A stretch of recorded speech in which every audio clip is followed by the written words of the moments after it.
Class 11th के लिए pros का the portrait of a lady का थर्ड और last part. When I decided to go abroad for further studies, I was sure my grandmother would be upset. I would be away for 5 years, and at her age, one could never tell. But my grandmother could. She was not even sentimental. She came to leave me at the railway station but did not talk or show any emotion. Her lips moved in prayer. Her mind was lost in prayer. Her fingers were busy telling the beads of her rosary. Silently she kissed my forehead, and when I left, I cherished the moist imprint as perhaps the last sign of physical contact between us. अब कह रहे हैं कि when I decided to go abroad for further studies, आगे की पढ़ाई के लिए ब्रॉड यानी बाहर जाना, देश के बाहर जाने का जब निश्चय हुआ, I was sure my grandmother would be upset. तो मुझे ये आशा थी कि मेरी दादी बड़ी परेशान होंगी। अब सेकंड पार्ट तक हमने ये देखा कि अब दादी और पोते के बीच संबंध लगभग समाप्त हो चुका था। जब वो गीत संगीत सीखने लगे, इंग्लिश मीडियम में पढ़ने लगे, थोड़ी दूरी बनी, और जब गीत संगीत की बात उन्होंने कर दी कि ये सब सीख रहे हैं, तो दादी ने बिल्कुल कहा कि ये तो बड़ा घटिया लोगों का काम है, बाजारू औरतें करती हैं ये सब, या भिखारी। तो बोलचाल भी बंद हो गई थी। लेकिन आशा थी राइटर को कि जब मैं विदेश जाने लगूंगा तो दादी शायद बहुत परेशान हो कि मेरा पोता मुझसे बिछड़ने वाला है। I would be away for 5 years and at her age one could never tell. मैं 5 सालों के लिए बाहर रहूंगा और इस उम्र में, यानी दादी इतनी बूढ़ी हो चुकी थी कि कोई कुछ नहीं कह सकता था। But my grand mother could, लेकिन मेरी दादी तो भाई कुड यानी कह सकी या कर सकी। कुड का मतलब यहाँ की डिस्टर्ब नहीं हुई, वो बड़ी बहादुरी से सह गई ये सब। क्या हुआ? She was not even sentimental. आश्चर्य तो ये हुआ कि वो भावुक भी नहीं हुई इतनी बड़ी घटना को सुनकर जानकर।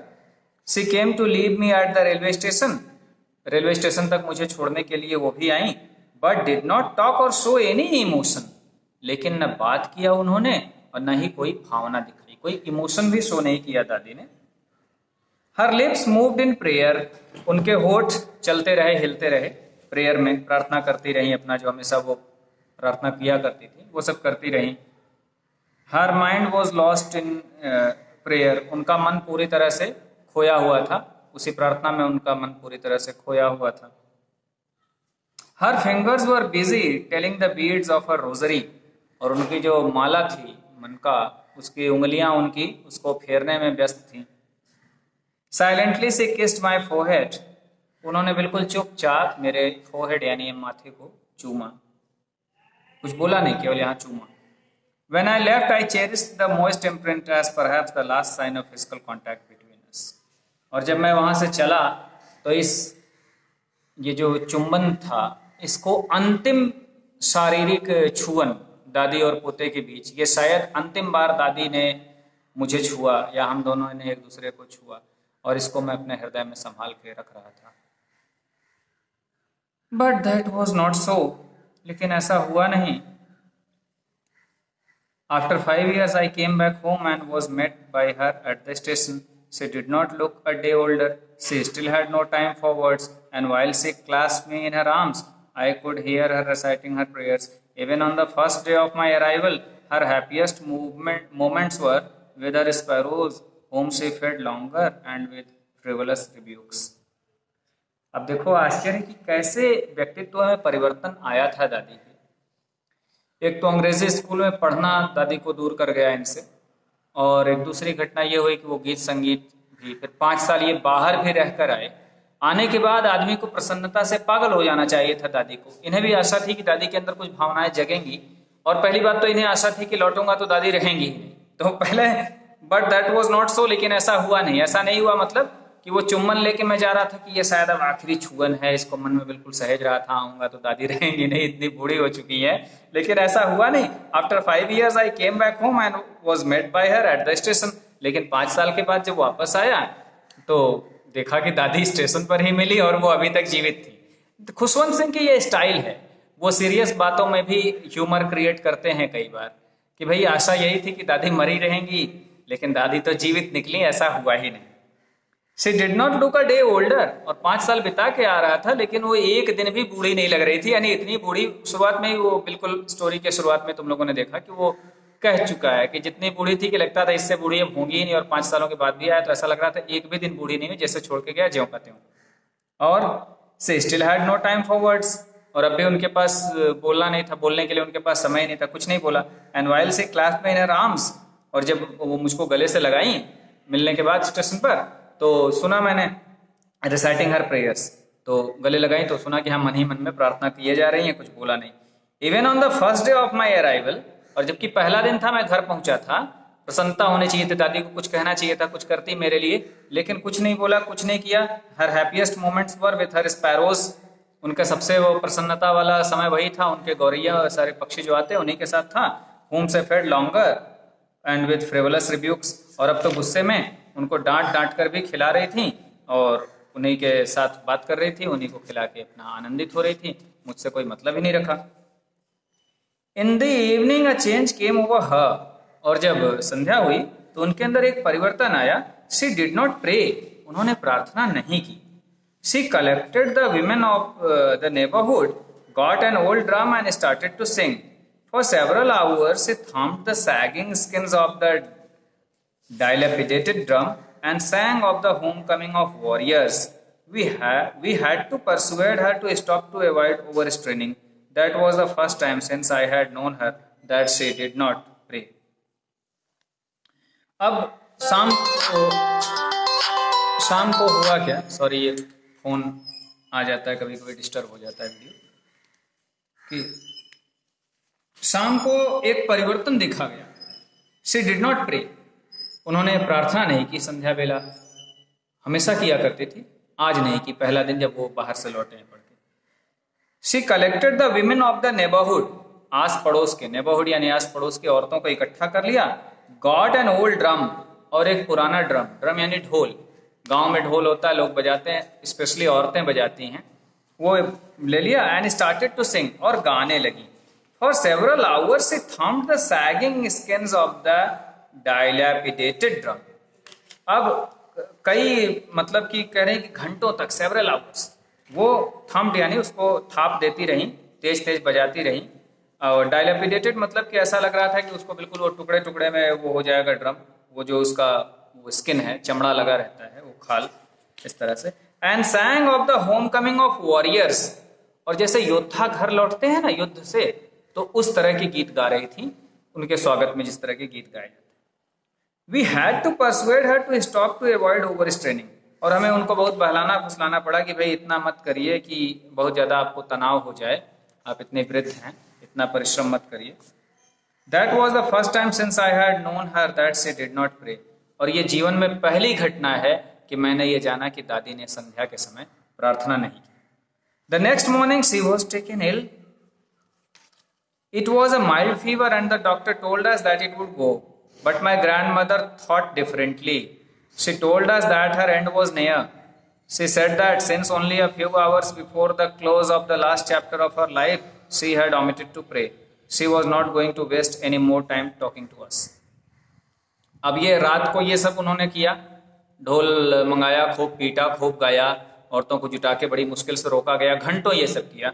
और अगली सुबह वो बीमार थी और उनको हल्का बुखार था। डॉक्टर बुलाया गया, doctor told us that it would go, कि ये चला जाएगा, ठीक हो जाएगा। But my grandmother thought differently, लेकिन दादी डॉक्टर से बिल्कुल अलग सोच रही थी। She told us that her and was near, और दादी ने कहा कि अब उनका अंत निकट आ गया है।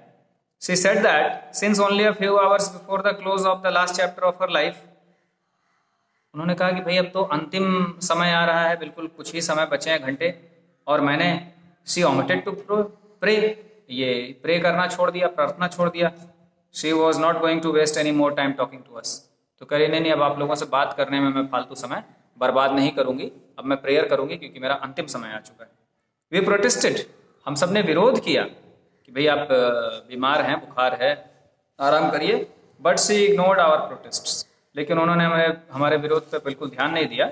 शी ले peacefully in bed praying and telling her beads, तो शांति से बिस्तर में लेटी रहीं, अपने माला फेरती रही, अपने माला को, और प्रार्थना करती रही।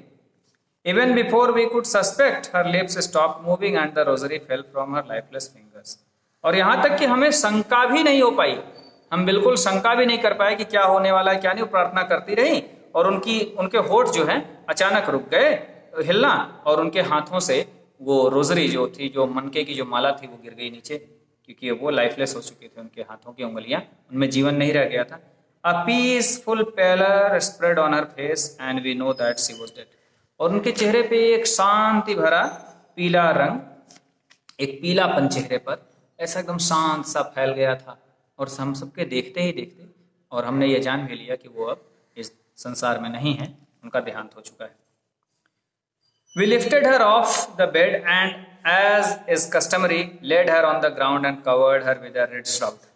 हमने उनको बिस्तर से उठाया और जैसा कि हमारे यहाँ परंपरा होती है कि मृत्यु के बाद लोग बिस्तर पर नहीं रखते, उनको भूमि पर लिटा दिया. And covered her with a red shroud, और उनको एक लाल कफन से, श्राउड यानी मृत चोल, जो मरने के बाद लोगों को अंतिम वस्त्र उड़ा दिया जाता है, पहना दिया जाता है, वो उनसे ढक दिया. After a few hours of morning, कुछ घंटे रोने के बाद, देखो मॉर्निंग इसको कहें, मॉर्निंग एक होता मॉर्निंग, गुड मॉर्निंग, इसको तुम लोग मॉर्निंग मॉर्निंग मत कहा करो, ये मॉर्निंग है, गुड मॉर्निंग सुबह, और ये है मॉर्निंग, मॉर्निंग मतलब रोना. कुछ घंटे रोने धोने के बाद we left her alone to make arrangements for her funeral. तो उनको हमने अकेला छोड़ा, हट गए कि उनके अंतिम संस्कार की तैयारियां की जाए. फ्यूनरल यानी अंतिम संस्कार. In the evening we went to her room with a crude stretcher to take her to be क्रेमेटेड.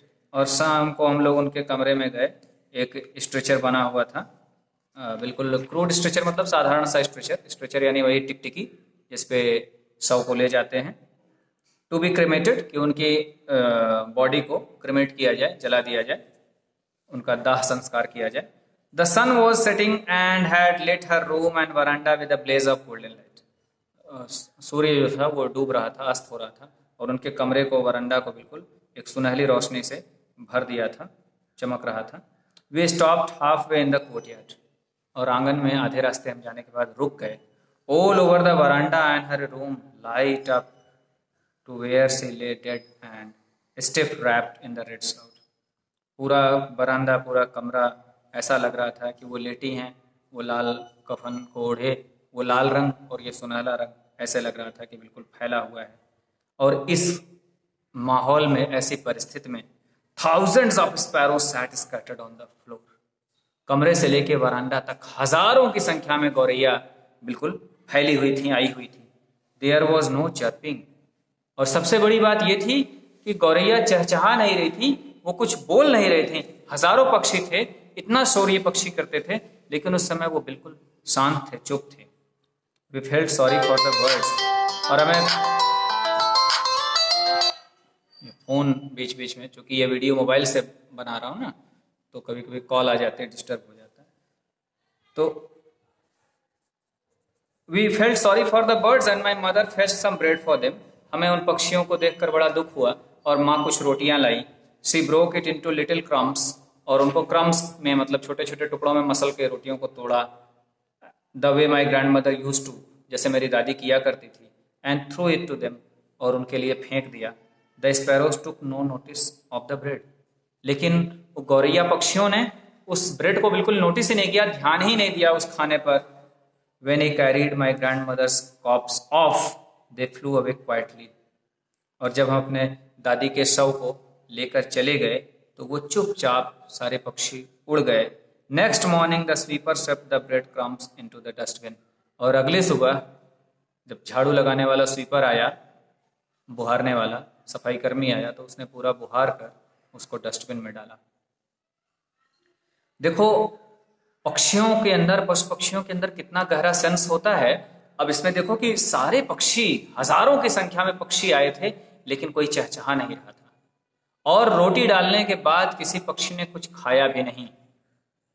तो ये भी देखो कितना सुंदर सा वर्णन है, और ये सच है, ऐसा होता है. मैंने पिछले पार्ट में बताया कि अब हमारी पत्नी फिलहाल अपने मम्मी पापा के घर पे हैं, तो देखो पक्षी नहीं आते, नहीं तो डेली सुबह बिल्कुल निश्चित समय है कि वो चावल साफ करती हैं, पक्षी आ जाते हैं, या कुछ ना कुछ डालती हैं पक्षियों को, तो वो बिल्कुल भीड़ लगा लेते हैं. हम लोग भी बचपन में देखे हैं इस तरह से.